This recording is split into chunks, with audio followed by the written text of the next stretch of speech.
My name is Casey Schmaliker from New Frontiers Executive Function Coaching. We're going to be talking today about understanding emotional intelligence in the workplace. Even though we're going to be talking about in the workplace, a lot of what we'll be talking about can be applied to all aspects of life. So I hope it's useful in those senses. I do encourage, if you have any questions, please ask. You can either use the Q&A function or you can just throw into the chat. Happy to do whichever works best for you on your end. So please go ahead and ask questions as they come up. I'd be happy to pause and answer them as they come in. I want this to be as relevant to you as possible. So as we're going through, I always like to just start off in getting our language set up. But first, just to run through the agenda today, we are going to talk about understanding emotional intelligence. We're going to talk about recognizing emotions, managing emotions, improving communication, enhancing team dynamics in the workplace, and then a little bit on fostering leadership excellence with emotional intelligence. So, what is emotional intelligence? So, really, when we're looking at these two definitions, so emotional intelligence is the capacity to be aware of, control, and express one's emotions, and to handle interpersonal relationships judiciously and emphatically. But in my experience in talking with people about emotional intelligence, a lot of people get stuck in the awareness or understanding. And I wanted to throw in this additional definition of what is intelligence that we're talking about here. And so intelligence is the ability to acquire and apply knowledge and skills. And I really wanted to emphasize this aspect about applying this knowledge and skills. And so while we're talking through today, emotions are not good or bad. Emotions impacts on us can have good or bad consequences. And that's going to be a topic or a concept that we're going through today. So just keeping that in mind. So when looking at what is emotional intelligence, emotions inform how we act and react. It informs how we interpret others' actions or reactions. And so emotional intelligence, or just for everyone to know, you might see this also listed as EQ, an emotional quotient. It's the ability to understand and manage your own emotions, identifying emotions in others and understanding how that may be influencing their own actions and reactions or communication. And really, at the end of the day, we're looking at emotional intelligence is recognizing our emotions influence actions, reactions, and interpretations, and using this awareness to strategically guide behavior, rather than letting emotions dictate responses. So we come from an executive function framework. That's where a lot of our focus on. And so what we often see a lot when people are impulsive, they're not strategizing before they make decisions or act. When we're focusing on emotional intelligence, it's a similar aspect, but it's understanding that our emotional states or the emotional states of others can fog our strategies in how we guide behaviors. And understanding that allows us to do something about it. And that's a lot of what we're going to be exploring today. So first off, I just wanted to present three aspects of breaking down emotional intelligence. One core piece is understanding emotions. So recognizing, interpreting both your own emotions and those of others, and it includes being aware of emotional cues and understanding the impact of emotions on behaviors and interaction. We're also going to be looking at diving deeper into this identifying the emotional impact. So how are they influencing your actions, reactions, and decision-making processes? And this involves being mindful of these emotional triggers and their effects on your behavior. And then lastly, strategizing responses. So once we understand emotions, once we understand how these have an impact on ourselves, then we can begin to strategize around it. And so responding to emotions in a healthy and productive way. And this includes regulating your emotions, using emotional insights to guide interactions, and fostering positive relationships. So just to root this a little bit in some of the strategies we're going to talk about today, if you got terrible personal news and you have a really important meeting the next day, you might want to consider rescheduling that meeting. If you're not going to be able to regulate those emotions so that they don't negatively impact how you perform or act or communicate in that meeting, strategically, the best thing may be to delay it. Now, the flip end could also be I'm having a very tough personal problem that's come up. I have a really important meeting tomorrow. I am going to make sure I get to the gym and work out so that I'm able to regulate my emotions and my anxiety. Both of those involve all three of these steps. And so when we're going through the rest of this presentation, it's understanding that you can't just control emotions with the magic wand. They are very important and impactful in our brains, but we can strategize based on that information. And that's a lot of what we're going to be diving into. Also, for those that joined a little late, I just want to recap. We're going to be talking a lot about the workplace, but this same framework impacts all of your engagements with people. So understanding that if you need to have a tough conversation with your partner, or you need to have a tough conversation with your kid, or with a friend, understanding your emotional state, understanding those emotions, understanding how it's impacting you can help strategize for those as well. And I'd be happy for anyone that is looking for more of those personal aspects, just throw in a question or a comment into the chat or Q&A, and I'd be happy to address them.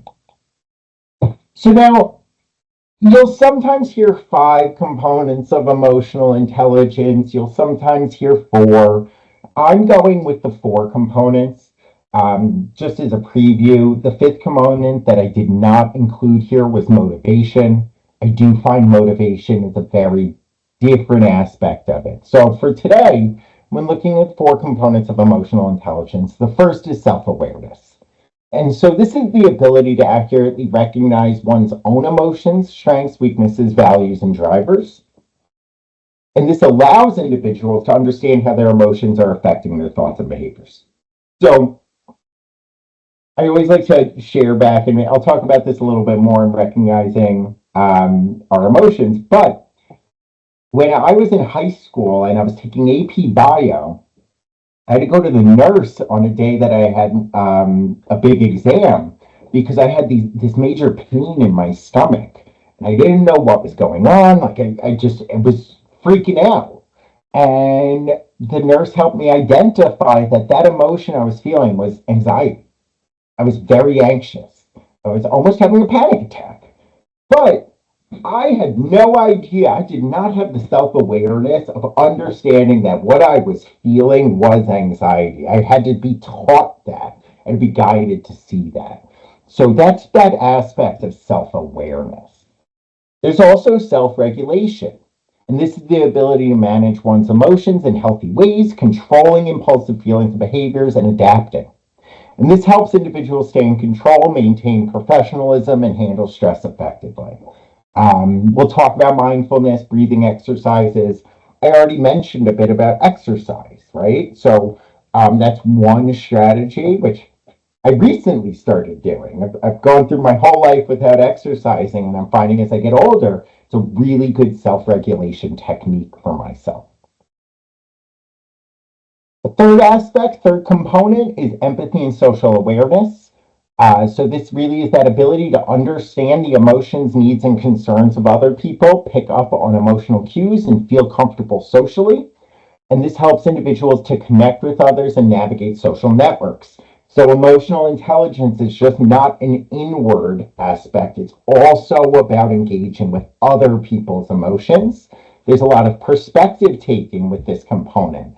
I do always, anytime I bring up the word empathy, I do always like to shout out, I forget the exact YouTube, I think it was Brene Brown, but the difference between empathy and sympathy is more pity for others, whereas empathy is really trying to understand others. And so a component that we'll be going through is, just like I started this off with, emotions are not good or bad, they just are. And so empathy can help guide when engaging with others of really trying to understand the emotions, understand why they are feeling that way and how that is impacting other people, not just how it would impact yourself. So someone with low emotional intelligence might say, that's not a big deal. Why are you not doing X, Y, and Z? That's not a big deal, is belittling, and it's not using empathy. For those individuals, it might be more, well, how is that impacting you? We'll dive into that. Fourth component is really those social skills and relationship management. So the ability to develop and maintain relationships, communicate clearly. That's going to be a big point about communication. Inspire and influence others, work well in a team, and manage conflict. And this really becomes important when it comes down to leadership, teamwork, and effective communication. And it helps with building trust, resolving conflicts, and creating a positive work environment. I do want to pause and just say leadership, when we're talking through today, there are two types of leadership. One is leadership with a title. I'm a manager, I'm a team lead, that authority of leadership. Another aspect is just leadership qualities. So you might be on a team of peers, but you show great leadership skills. So when we're talking about leaders today, it's not just having the title, it's also building up those skills, those leadership skills. So, starting from the top, it's hard to have emotional intelligence if we don't know don't know how to recognize emotions. So, with recognizing emotions, really understanding them, it's what is blank? What is sadness? What is happy? What is anxious? What is anger? What are these things? And it's interesting when you sit down to really try to understand them. It can catch you off guard, right? Like, do I really know what these emotions are? Now, there are some base emotions, and I'll present over a wheel to you, but being more specific with how you're feeling can enable you to have more power in strategizing and adapting to these emotional states. Um, Another aspect with recognizing emotions is identifying emotions in ourselves and others. So one is just the understanding of it. The next is, oh, that's anger in me, or that's anger in someone else. And so this is the connecting that emotion over to a feeling. So this could also be more physical feelings, not just cognitive feelings. So when I'm stressed, I get a pit in my stomach. That real connection of being, what are those signs of an emotion so that we can identify it? A quick one, I know for myself, the more stressed I'm feeling, the quicker I talk. I'm a fast talker, but I'll talk even more rapidly when I'm feeling stressed. That's a sign for myself that I know stress is there. And what's important here is it's almost like that smoke detector, right? How do we know when that's coming up? I did see a question come in. Can one be emotionally neutral to some situations? Yes, you can.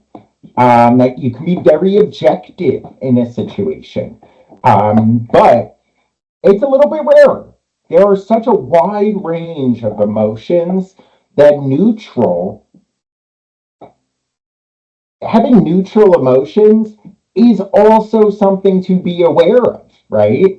It depends on the context and the goal. So if you're in a meeting and you're with teammates and everyone's getting super excited, right? And you present over a very neutral reaction, a very stoic reaction, that is still leading to some type of outcome, right?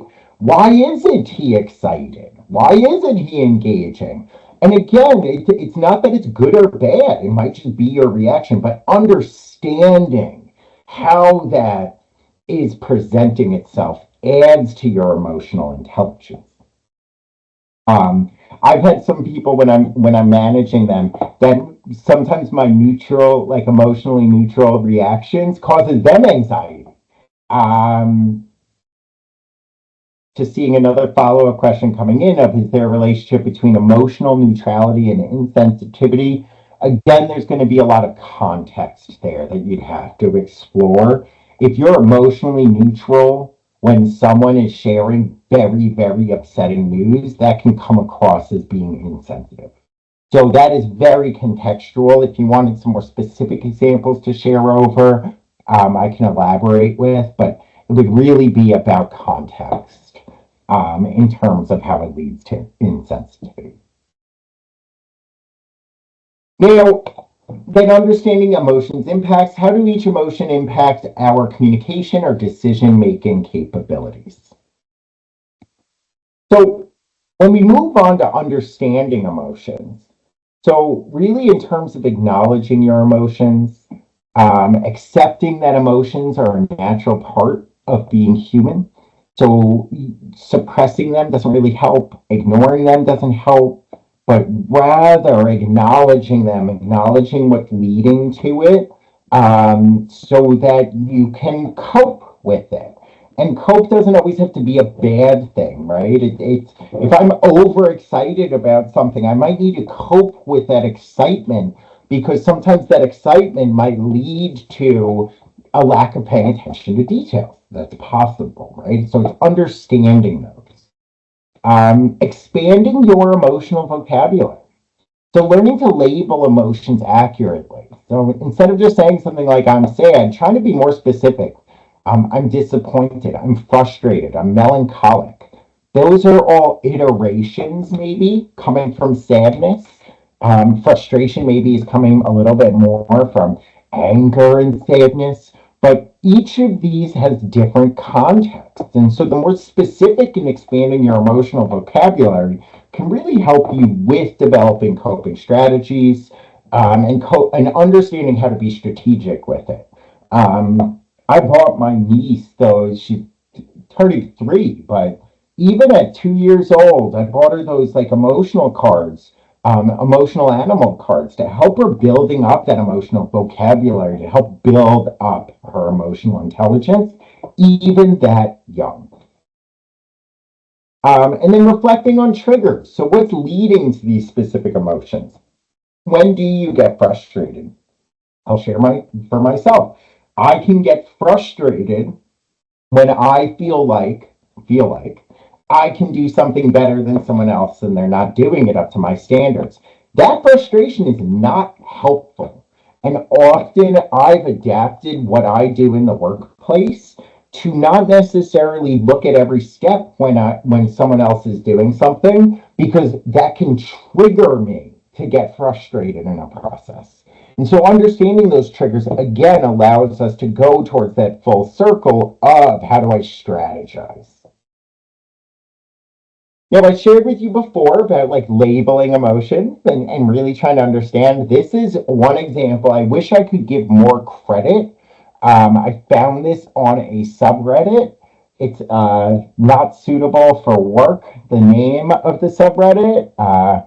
Interesting as F. I'll leave it blank there. But it was a great useful tool, again, of just expanding our emotional vocabulary beyond that center wheel, beyond just happy, sad, disgusted, angry, fearful, bad, and surprised, but really expanding it to all of these other terms that we can use. Because if you look at some with angry, is betrayed the same emotion as dismissive or skeptical? They're not. So there's more color that we can add in here so that we can identify our emotions with more specificity. And I'd be happy to share this around. There's so many different models of emotional language that you can build up. Through a quick search, you can find like the Atlas of Emotions. There's so many different ways, and there's not a right way, but it's about expanding your emotional. Um, so, so really understanding and expanding that emotional vocabulary here. Um, I see a question. I see colors. Please share how colors help to describe emotions. This is just used, I think, more so. There are some associations, red with anger, blue with sadness. That gets a little bit more into psychology than we're going to go into today. What I want you to take from this is seeing that rather than just these 7 terms in the center, there are a lot more elaborative, specific emotional terms that we can use to build up our vocabulary. And further, I even want to share that some people may not understand. They might only be at a surface level of I'm feeling angry, but maybe they don't understand what feeling provoked is, what that emotion feels like. And so building this out is a way to support people in expanding their emotional intelligence simply by better understanding emotions in general. Now, identifying emotions in ourselves and others. So techniques for identifying emotions in yourself, self-awareness exercises. So this could just be things like journaling, just starting to engage with these terms. I felt blank today. It's a great way to start getting you to use it. Writing out your thoughts, elaborating what you're talking about. Emotional check-ins. There's a lot of like mood boards and things like this that you can track your mood each day. You can label it. How am I feeling right now? And so if you feel like your emotional states, like you're a passenger observing it and you're not actually part of it, sometimes it's helpful to build in check-ins through your days, right? How am I feeling now? How am I feeling now? Even just twice a day, once a day is a great way to check in. I recently noticed on I got an Apple Watch, and I'm sure they have this functionality on other smartwatches where they actually give you a list of emotions that you're feeling so that you're able to track those emotional check-ins. And you can set that up to check in with yourself, prompt you to document that. Just checking in with how you're feeling helps build up your emotional intelligence. You're gathering data. And then just more general mood tracking. So what you can do here is you can use similar to emotional check-ins, or you can even do scales, right? So I have worked with people where I set up self-monitoring scales. How encouraged are you feeling today, 1 to 10? And using some of those scales to help with tracking your moods. It's a great way to really see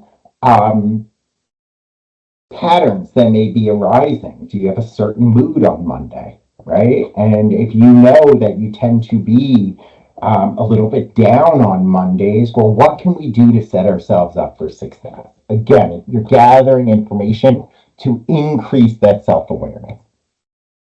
There's also just mindfulness and reflection. So mindfulness meditation, using some of the apps that are available, they're great ways to help build in structured time to check in with yourself. A lot of the meditations that you might find, they do really good work in guiding you through exploring the types of emotions you're feeling and how that's manifesting in yourself. And so that's another great practice. Body scan technique can be a way to really go through and identify body sensations to tie to emotions. I shared the example of when I feel like I have a pit in my stomach, it's a lot of anxiety. Another very common example is like butterflies associated with a lot of emotions. Then some techniques for identifying emotions in others. Really using active listening. Give full attention. People communicate so much in their word choice, in their tone. And so, really paying attention when people are talking is a great way to give you insight into the emotions of others. Another great way, and this really helps with interpretation, is paraphrasing and using reflective listening techniques. So these are reflective listening is when you almost use clarifying questions to say, so if I got this right, you're saying blank. Now, where this really helps out is it helps remove it decreases the interpretation of someone else's emotions and brings the focus more to you're using questions to help illuminate what their emotional state is, the emotions they're feeling.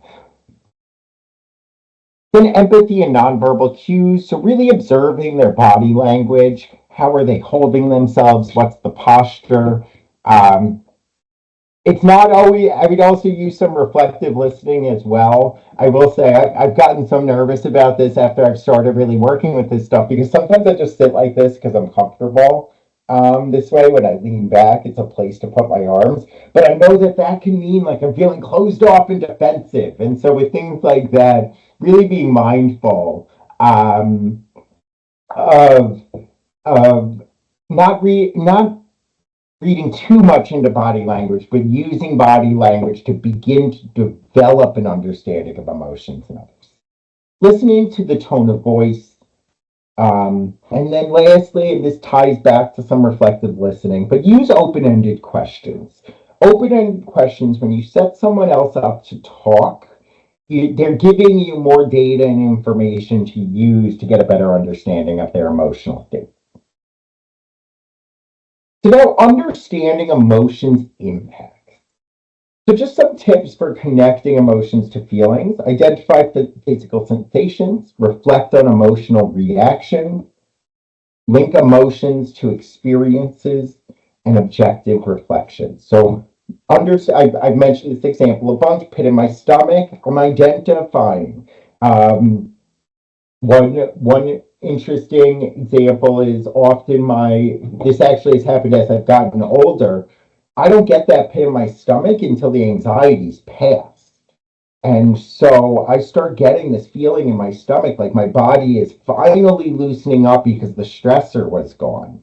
And so what I've worked on is trying to identify what are the pre-signs, not the post-sign of that emotional feeling. Reflecting on the emotional reactions. I don't know if any of you have ever been in a meeting or had a conversation with someone and then you're like, who was that guy? That wasn't me. Like I can't believe I said that. And then trying to trace what emotions led to that reaction from yourself. Because now you're trying to really understand, like, hold on, like I was feeling very frustrated and I took it out on a colleague and it led to me talking this way and that wasn't what I intended. So a little bit of those reflective practices, linking the emotions to experiences. So really trying to understand what types of outcomes are coming from emotions. So even something as simple as that was a really productive meeting with my team or with others. And you know what? I came in with a very positive mindset. I came in feeling very happy, feeling accomplished. I had a great weekend, and my Monday morning meeting that I usually hate went great. Maybe I should have more good weekends. And then really objective reflections. So trying to zoom out from yourself and observe yourself. Similar to that example I used of who was that guy in that meeting? That wasn't me. Trying to really understand what your feeling was and what it led to. And so, really, what we're trying to do here is build out this formula so we can better understand ourselves. So, when I felt happy, I participated more in my weekly team meeting, and it led to an overwhelmingly positive response from my colleagues. Now we can understand that. When I felt frustrated, I shut down in the meeting and I didn't participate. And then it led to me missing some work, and I looked bad in front of my boss. Just starting to get into this framework of thinking about this way, you're connecting over those emotions directly to actions and directly to outcomes. I always like to present this over because this becomes data to convince ourselves to do something different. When we don't connect our emotions to our actions and then to outcomes, we're missing this data to help convince ourselves that we might need to do something different. And oftentimes, what happens with lower emotional intelligence is it can turn into a lot of blaming. It can be other people's fault that led to that outcome, or you don't know what the problem is because you're not connecting it over to what led to that outcome. So now we're talking about managing emotions. So regulating your own emotion. So you want to be building in time for regulating. This is really important because we sometimes go through life like a pinball. We're just going from one thing to the other without thinking. And when we don't leave time to think and strategize, when we're always doing these immediate responses, which is going to become harder and harder the direction our society is going into. Instant gratification, instant communication, instant responses, all of this, cell phones, all of this is leading to us moving towards this societal aspect of immediately responding.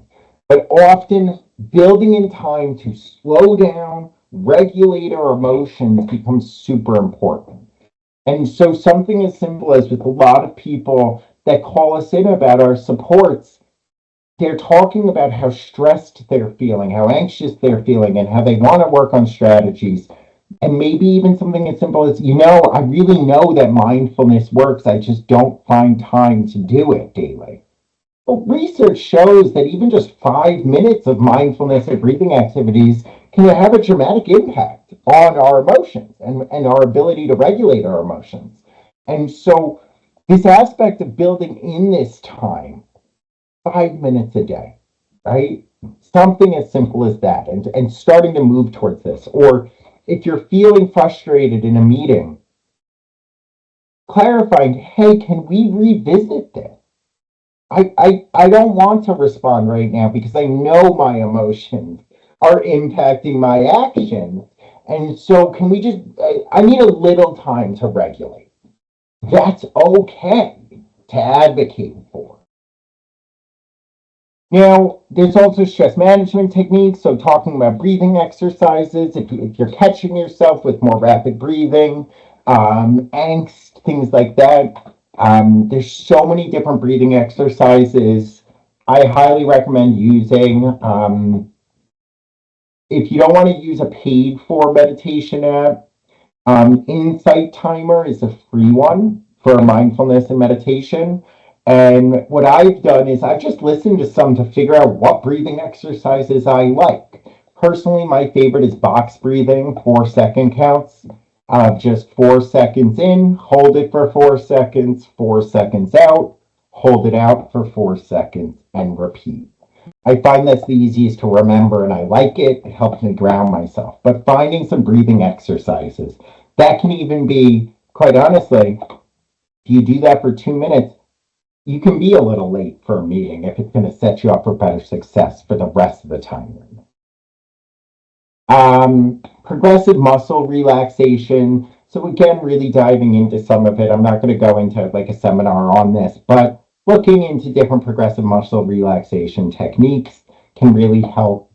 And using some executive function strategies. So even if you're finding that your life is really stressful because you're constantly bouncing between things, you never know what you need to be doing. Executive function strategies like planning, prioritizing, time management, initiating strategies, these are all things that can also help with stress management and just more emotional regulation, building in time for these things that you know will benefit you. And then some cognitive restructuring. So identifying your negative thoughts, understanding what those are. There are, again, when we're talking about negative thoughts here, we're not talking about things like anger or sadness. We're talking more about defeatist mentalities. Nothing will ever work, those self sabotaging negative thoughts. So, being able to identify them and understand how it's impacting yourself is a great way to begin regulating. When you see that this is harming me, you're able to then put in more work to counteract. Reframing techniques. So, just with mental, like self talk, if you say things like, I'm never going to be able to do this, versus for me to be able to do this, I'd have to spend a lot of time that I don't have. I know that seems so minuscule, but that reframing changes it from a you can't, you're not good enough, you're stupid mentality to more of, I have a lot on my plate. That's why I can't get to this other stuff. And so it just helps with reframing how you're thinking about things to avoid those negative lines of thinking. And then positive affirmations. Um, with positive affirmations, I always just like to share. I know some people, this turns some people off. It feels too cheerleady. I know that's not a word, but positive affirmations that are accurate. So if you know you're not doing the best you can, don't give yourself positive affirmations of I'm doing the best I can. But really focusing on the things that you are doing. I wasn't necessarily set up for success here, but I'm navigating through this as best I can. Working through these positive affirmations. One thing I do just, I'm not a cognitive psychologist, I'm not a neuroscientist, but the way our positive memories and positive thoughts process through our brains are different than negative thoughts. Um, we Negative thoughts are a lot more poignant and they stick much more readily in our brains than positive ones. So using positive affirmations isn't lying to yourself. Really, what it's trying to do is it's trying to level the playing field between positive thinking and negative thinking. Because if you don't build in time for this, for these positive affirmations, then a lot of these negative thoughts and feelings are going to overwhelm your self talk, and there's no room for what you are doing well. They really cloud and fog your ability to see what you are doing well. And so making sure you're carving out time for that. It's another great way to help with regulating your emotions and build up your general emotional intelligence. Now, setting up others for success regarding emotional regulation. So, really promoting open communication. So, when you're trying to help with emotional regulation, you don't want someone to feel like they need to hide those emotions. So creating safe spaces for communication so that they can work through this. I know a big thing that helps me with emotional regulation is being able to talk through feelings, even with colleagues, with friends, with family. And if I don't have a space to be able to communicate those, I'm going to bottle them up. And so if you don't create a safe space to talk about emotions, and their impacts on us, you're removing a potential resource for people to work on emotional regulation. One other quick thing I just wanted to share over, especially with emotions centering around stress and anxiety, you don't always think of the tools in a rational way to help you regulate your emotions. So if you create safe spaces for individuals to be stressed and anxious, you can then help them access these tools so that they can regulate themselves. I know I work from home. I know I've had a stressful day. and I've gone and I've talked to my partner like during lunch, and I've gone through and I'm spinning in circles, and simply being able to say, stop, why don't you just go on a quick walk? That was able to help redirect myself by having that open communication. Using active listening, like we've talked about, this really does help with promoting that open communication. And in terms of emotional regulation, this ties back a little bit to identifying emotions. As an outside observer, you can help them better understand what emotions they may be feeling. And you're both validating, you're creating empathy there, and you're opening up space to help with emotional regulation with simply this one line of questioning of how is that emotion serving you? And helping someone start to zoom out from being in the weeds of the emotional turmoil and maybe zoom out into a more objective sense of framing it as how is this impacting me and how is it serving me. You can also just model emotional regulation, leading by example, being open about what you do to regulate your emotions, and sharing some of the techniques similar to how I have been. I work out in the morning so that I'm not stressed. Like, I was not a super early morning person. I loved my morning to be able to do work like without people bothering me, and I would work from 7 a.m. to 9 a.m. so that I could get to all of my other tasks. I found it way more important in terms of my emotional regulation to be working out in the morning, and I actually increased my efficiency. So it was just by sharing some of these techniques, you're giving a model for others to be able to access. And then providing resources and training. So this is very focused on either um, in the workplace, if you are in a position to be able to provide resources or training, or even if it's like within your own family, you can provide some resources and training for people.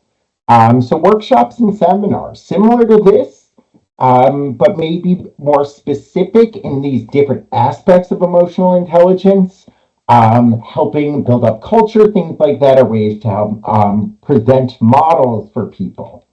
And then access to various types of support. So this could be therapeutic support, this could be groups, things like this where you can provide this over. Now, what I want to share over with this is with a lot of stuff, emotional intelligence, and really in a lot of different aspects. I come from the school of thought there really is no one way to do these things. It's what resonates with the individual. So if you are an employer, you work somewhere, and you're like, let me do a workshop on this. One's not enough. Because, I mean, a lot of what I've been trying to share over is a bunch of different ways to do these things. Because it's like throwing spaghetti at a wall and seeing what sticks. Really trying to figure out how we can set them up. Another aspect is encourage positive interactions. So, team building activities, recognition, and praise. Um, you can work on setting clear expectations and boundaries. So, using clear guidelines can help with emotional regulation. There's not a lot of assumptions filling in or anxiety filling in the void. Conflict resolution policies are also very helpful. And then offering flexibility and support.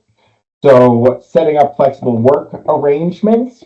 There could be things outside of work that are leading to emotional dysregulation. And so, when feasible, offering over flexible work arrangements is a great way to address this, creating supportive environments, and then really encouraging self care. So, promoting self care practices and promoting work life balance. I can't emphasize enough about like this work-life balance, especially in a work setting. When individuals burn themselves out, their productivity plummets. And if people are in a perpetual burnt out phase where they're not regulating their emotions and they're not setting aside time because they're feeling overworked, it can have a lot of impacts on efficiency. I know with one of my colleagues, I often encourage to take days off because she never does. And just that little encouragement really does help with the emotional regulation. Now, great. Moving on to improving communication. So, how emotions impact communication. So, Our emotional state directly impacts multiple aspects of communication. So what we're looking at is just the breakdown of tone and language, body language, listening, and then interpretation. So positive emotions can lead to a tone and language that's more engaging, friendly, and open. But it could also be a little impulsive sometimes, right? If we're very positive, very excited. Whereas negative emotions, you can come across as harsh, curt, hurtful language. It's so interesting that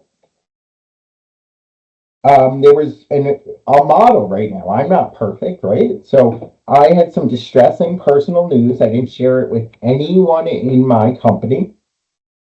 And I was dealing with some negative emotions that were impacting my tone and language. And when I finally told my colleague a week later, once the stressor was gone and once I was able to be more regulate my emotions better, suddenly she's like, no wonder. Like, I wish you told me. I would have understood. I thought you were harsh and curt and hurtful because of me, when really it was something else going on.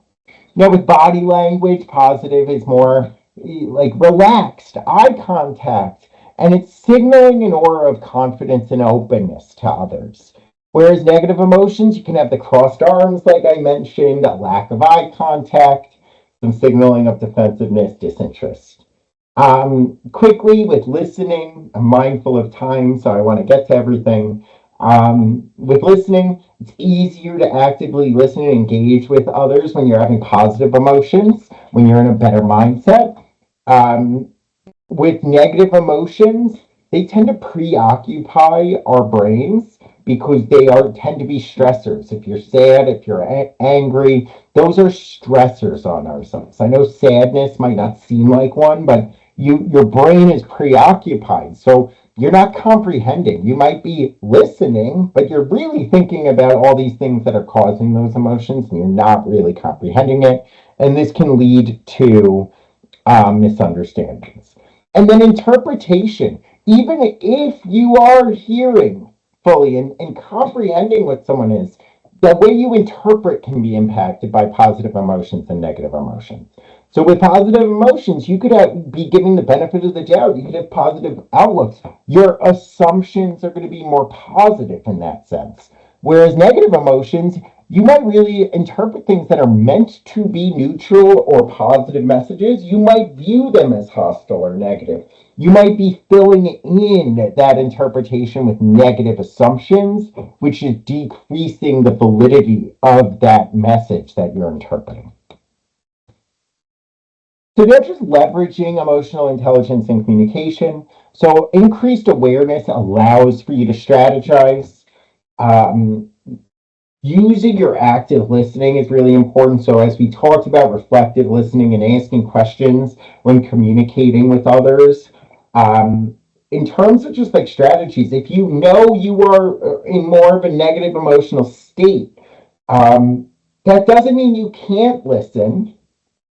Doesn't mean you have to cancel the meeting, but maybe you're like, I'm really distracted. I have a lot going on. I'm going to ask a lot more questions when I'm communicating with others to make sure I'm getting accurate meaning.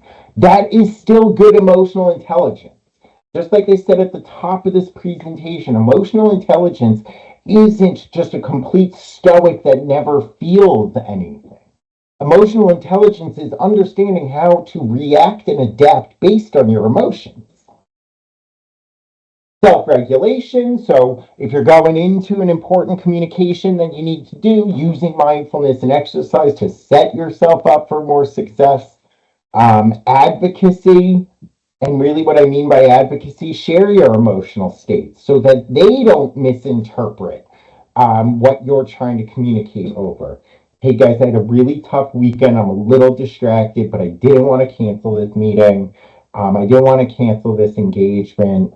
And so I just wanted to give you the context so that you can better understand where I'm coming from. If I come across as rigid or frustrated, it's not towards you. Just help me identify when it's happening so I can adjust. And then using some empathy of really validating emotions in others to help them with their communication and leaning into perspective taking. Now, in terms of enhancing team dynamics, things are going to start getting a little repetitive here because we went over those base aspects of it. And really, a lot of team dynamics is communication. And so while we just talked about communication, we're now going into the team dynamics aspect.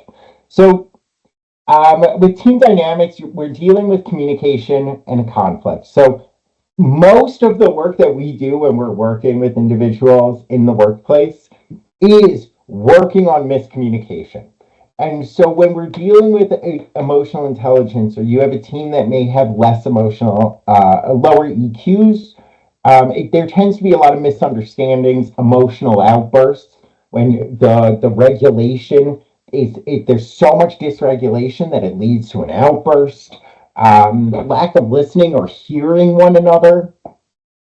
It can have impacts on culture. So lower EQ teams tend to collaborate less. They don't find it gratifying or supportive, can have toxic environments, and there can be a lot of turnover. And turnover both is not good on a cultural sense, but it's also not good in a financial sense.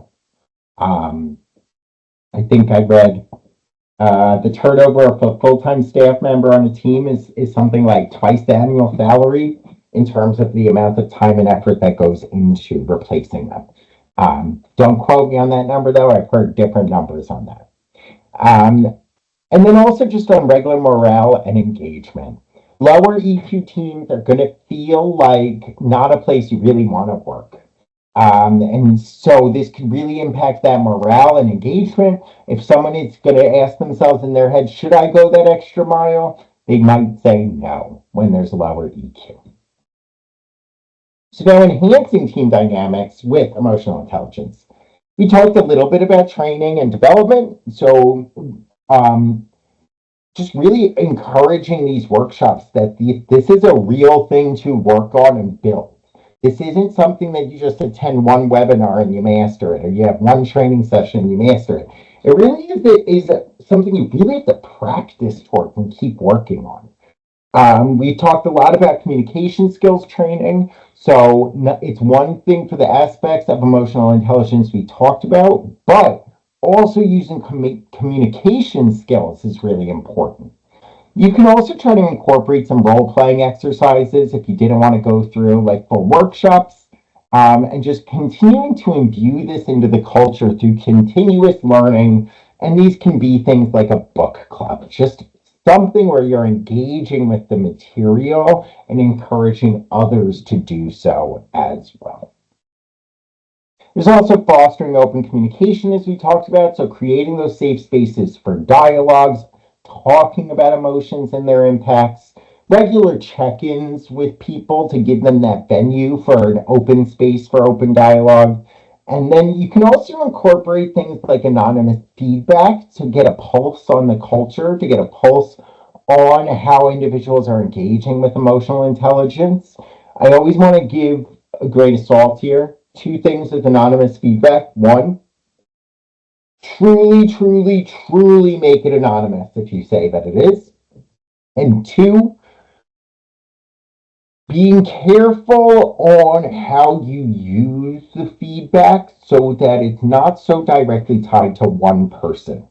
When you're gathering feedback, you don't want to be reactive. And so you want to look for trends, not just one person saying one thing. But you also don't want to neglect the one person saying one thing. So it's finding that right Goldilocks zone and balance. And then really leaning into an open door policy as well. Continuing on with some of these cultural aspects, so building a positive team culture, recognition and appreciation, and creating inclusive practices for diverse points of view. You can do team building activities here and really celebrating those successes. So as I mentioned before, negative versus positive is very similar to failures versus successes. So too often organizations or people focus on everything that's going wrong, and then that becomes a culture centered around more negative emotions. And really building out time to celebrate those successes and achievements is carving out a space for more of that positive emotion. And then implementing conflict resolution strategies, so mediation training, conflict resolution policy. This is a very, very specific iteration of emotional intelligence, which can be very important. You might want to sometimes bring in third-party mediators if you're feeling like there's so much emotions involved with a specific team, and then working on some conflict resolution workshops. Now, this is almost really a recap with fostering leadership excellence. So the role of emotional intelligence in leadership. So very concretely, and I could probably do an entire thing here on this, but with higher EQ and emotional intelligence, it allows for you to have more visionary leadership where you inspire others. So by using this, by reading the emotions and the pulse of your organization or your team, and then also being able to have more of a contagious positivity in inspiring others. It's a real grasp on how people are motivated based off of their emotions. It's also for decision making. So it's really important for understanding how our emotions are impacting us when we have big decisions to make in leadership. So at the very top of an organization, you want to make sure you're thinking rationally when making a decision with high consequence.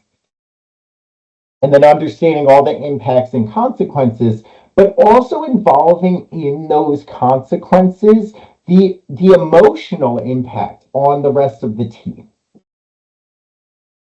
Some other things that are just really important is modeling that emotional intelligence for those you are leading by example and being authentic in it. If you see a benefit for others to be practicing or working on their emotional intelligence, then you should be doing it as well. Supporting others in building emotional intelligence through either coaching and mentoring, and then encouraging reflection, and then implementing emotional intelligence-driven policies. So cultures of openness, and then regular EI training. I made it. So does anyone have any questions they want to throw in? Well, I'm giving you guys the opportunity to throw in anything. I'd also be happy if it's easier, if anyone wanted me to turn on their microphone access, I'd be happy to do that as well. You can raise your hand. I am going to be emailing out just a survey. And so I really would appreciate anyone just to complete it, to give some feedback. I'll also be asking over for any future topics you might want explored. We are building out our webinar calendar, and so I'd love to hear things from you guys that you may want. So, all right, let's see. And if you do have anything else that you wanted to take offline, my email is right up here. You can shoot me an email. I'd be happy to answer anything, or even set up a time to chat if you wanted to chat further. We have another webinar coming up in about 2 weeks. This is more towards college students. So this is for freshmen or going off to college for the first time. It's a checklist. A little bit of a preview for next month. We're going to have one more webinar. I'm blanking on the topic right now, but I will be sending out another email closer to the beginning of August with that, and we'd love to see any of you guys again. So on that note, I hope everyone has a great rest of the week, and be well.